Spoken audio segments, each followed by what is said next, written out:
Welcome to the Zane Friesner YouTube channel. Just another update on the Supra because it is now almost completely done. So last video I gave you guys a little update on where we were at with the trans swap. So this time I'm going to go more in depth and what exactly we had to do to get the Colorado transmission to fit in the Supra and show you guys the brackets that we had to change and stuff like that. So let's get into it. Okay,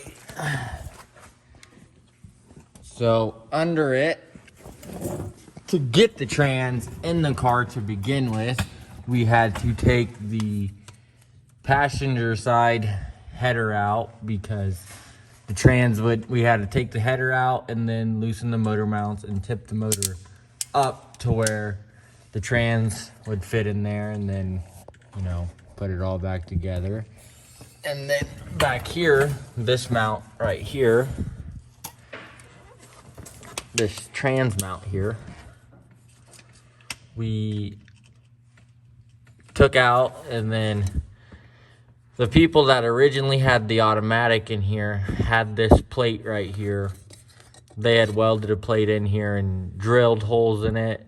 They did a real poor job of drilling it out, and it was for an automatic transmission. So he cut the plate out of it that was in it, welded the new one in there, re-drilled the holes, and then we also put a polyurethane transmission mount in there. It's out of a Chevy Silverado, so you know it's full Chevy now. Chevy trans, Chevy motor, Chevy trans mount.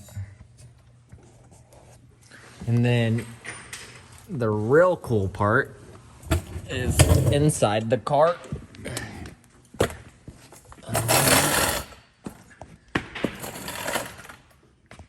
With the shifter set up here. Where is the handle? Oh, handle's over here. Here's just a little example of why we did it the way we did it.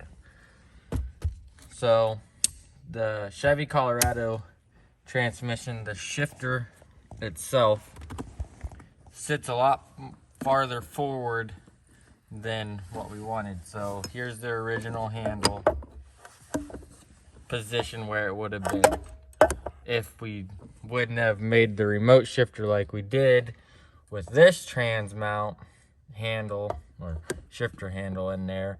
You know, it would hit the climate control and we wouldn't really be able to have the radio and all that other stuff in there.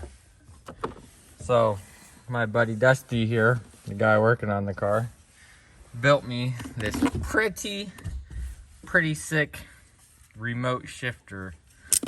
So just let him kind of explain what he had to do or what all he did to make this work. Did an awesome job. Yeah, basically we just had to bring the shifter straight back. Like Zane said, it was going to be way up in the dash, and that would have been really uncomfortable to drive, and all the interior, it just would not go back together right. So basically you just need 2 points of contact like this. You're just connecting the two, just bringing it straight back to the original location here of the shifter, how it would be from the factory.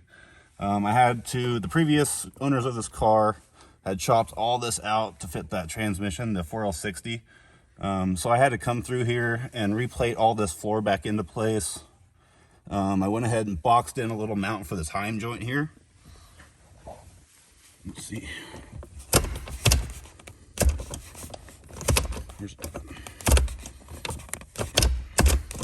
Neutral's a little tricky without a handle. Yeah, you can see it just pivots on that Heim joint around that base there. So you still get your side-to-side throw, and it can move forward and backward also.